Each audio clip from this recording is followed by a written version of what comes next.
Good afternoon! Welcome to this breaking news edition of the Thrift Store Rundown, bringing Hollywood home on a budget, as well as the Garden State, my home turf.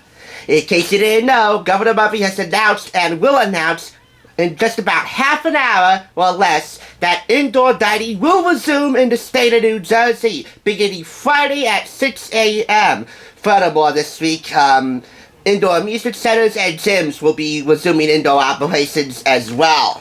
But the indoor dining announcement from the governor is one that we've all been anxiously waiting for months, ever since March, when indoor dining was completely shuttered. And then gradually we began to make progress, you know?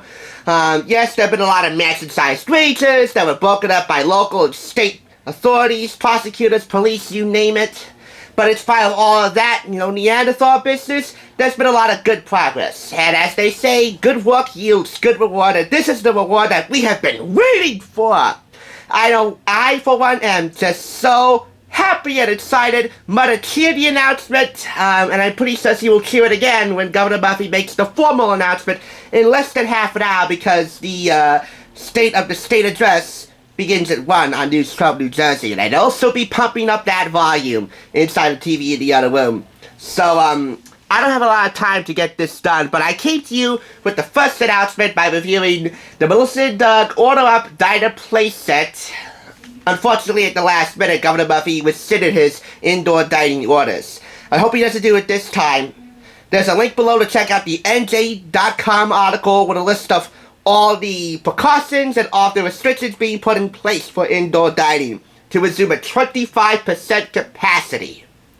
But again, more about that by clicking the link in the description below. So for the second time around, I bring to you our second Food Network magazine review. And this one was purchased for 99 cents and for 50% off. It is from July-August 2013. In case you didn't know, this past weekend we came to you with the year afterwards when this was published, July-August 2014. So check that out by clicking the link below. There's a lot of fun weekend cooking and a lot of fun weekday cooking. A lot of cool recipes in here, but we are focusing on, and I'll show you one of the recipes. It's a copycat recipe from Famous Dave's Rib Sack. But for right now, I don't have a lot of time, so let's get this started. This is Road to Restaurant. In the know, even for restaurant veteran Michael Chiarello, opening a new spot is a big adventure called Coqueta, which serves Spanish food. He's been focusing on Italian cuisine for 30 years. In 2008, he visited his daughter in Barcelona and became obsessed with all things culinary according to the Spaniards. So he opened up Coqueta on April 13, 2013. This is a timeline that chronicles, you know, the development and the construction and everything else associated with getting this thing open. Now on to a really fun thing called What's Your Diner IQ? Take this quiz to see if you deserve a spot at the counter. This goes out to all of my Garden State foodies. So, which state is often called the diner capital of the world? I am proud to say that it is indeed the state of New Jersey. Hello, the TikTok diner. By the way, News 12 New Jersey was one of the first to break that announcement to staffers who were working on duty over there, and they cheered the announcement as well. A lot of really cool questions in here to test your knowledge of all things American diner. Which of these isn't a dessert? Why do decaf coffee pots have an orange rim? Who painted this famous diner scene? I would like to get that framed and hung up in the studio, which, by the way, right now is a huge mess. This is really impromptu, and I don't have a lot of time. I didn't even rehearse this. I just thought I have to share this awesome news. That's the diner lingo with its menu translation. A nickname for a diner waitress is a... These are all multiple choice questions, by the way. What's the difference between a luncheonette and a diner? Which two ingredients top an order of disco fries? Which pattern was often featured on a classic waitress uniform? The Quality Cafe in Los Angeles has been featured in all of these movies except one. Try and figure out which one. Which chain is not considered a diner? When ordering, what do these phrases mean? That is really a match the answer type of question right there. That's the fictional diner to its hit television show. Oh, I know this one. Well, of course, the Peach Pit is Beverly Hills 90210. And I believe Seinfeld had an original restaurant called Tom's, or maybe, yeah, it could be Tom's, but it might have been named to Mel's. Forgive me, I have never watched Seinfeld. So, sorry. I do know the Peach Pit from 90210, though, because I happen to own a couple of DVDs. And it's pretty fun diner, according to its, regular restaurateurs. Which of these diner orders will get you a glass of water? Order a coffee regular and you get what? The Moondance Diner in La Barge, Wyoming is famous for what? When did this iconic box first appear in diner booths? The owners of many diners in the Northeast descend from where? Well, I know that the owners of the TikTok Diner, I believe, were originally Greek. So that's not Greek to me. 19. This diner is an example of what type of architecture? I'm gonna say... Oh, yeah, there's a score key right here. There's an answer key right here. Someone who cooks at a diner is often called a what? Short order cook. And finally, this is a true or false section here. We have 5 questions. So really, in total, 25 questions in this diner IQ test. This is an answer key, along with detailed answers regarding some of them. And, how do you do? How do you score? Then turn the page to reward yourself with some diner gear. If you got 0 to 12 points on this quiz, you're considered a diner D-lister. Maybe a few rounds of diners, drive-ins, and dives on DVD would help. 13 to 25 points, counterintelligent. You know the plus amount of diner trivia, but there's more to learn. Take a summer road trip to one of the approximately 38 diners on the National Register of Historic Places and get first-hand experience at some of the country's oldest diners. And that's 13 to 25 points. Finally, 26 to 39 points. You're a blue plate specialist. You know your stuff. Ready to take the next step? There are a half dozen older diners for sale on AmericanDinerMuseum.org, and prices start at $12,000. I don't think I'm ready to own a diner myself. Heck, I need to take some classes. Finally, order some retro gear for your own kitchen to end this diner IQ quiz. From a wall clock, all the way to placemats and special plates, and even a 50s style diner booth.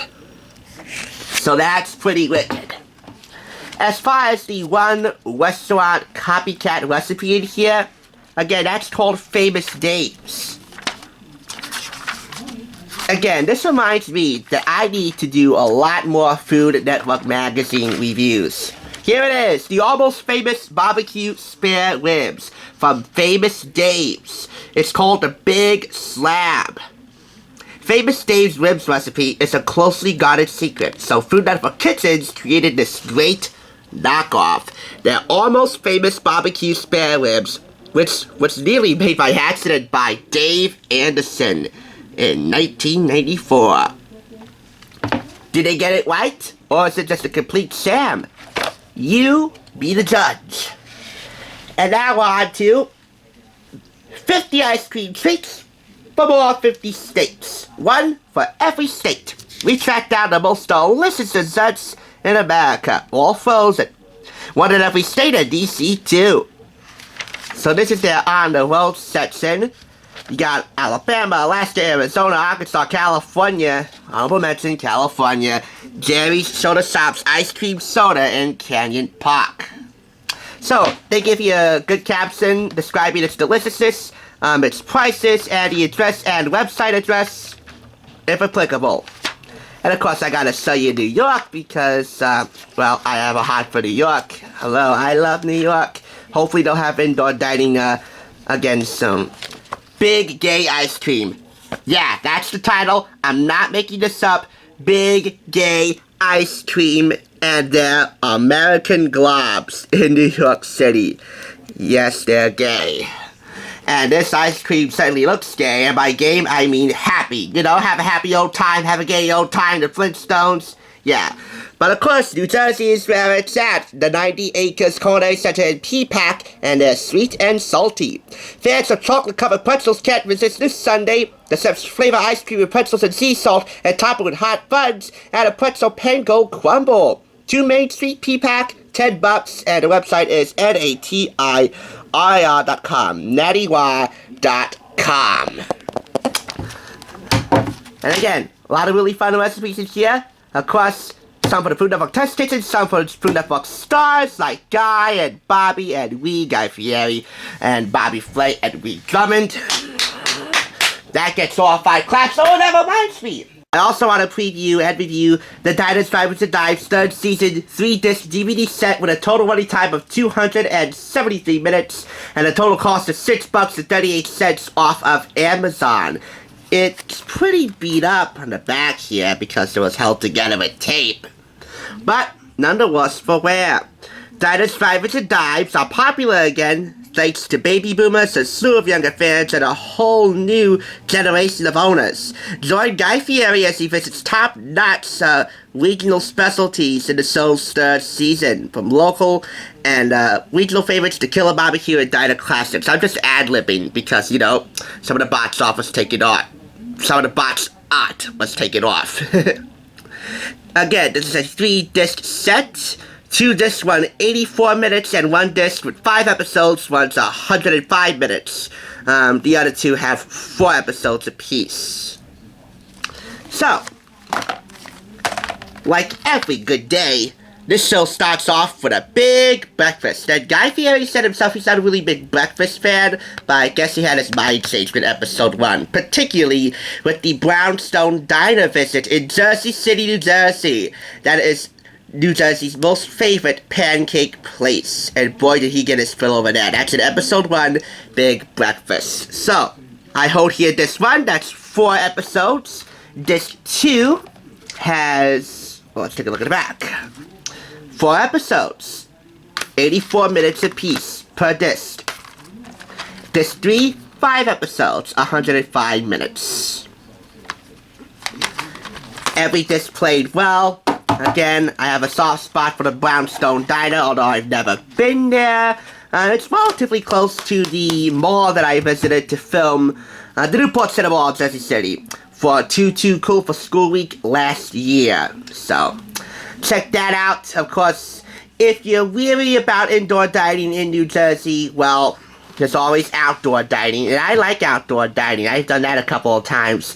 My favorite outdoor dining experience was with my friend Donna, who's executive producer of TSR, alongside myself, for our celebratory dinner at Finca, the Estate of Small Plates in Richmond, which is about a half-hour bus ride away from our studio.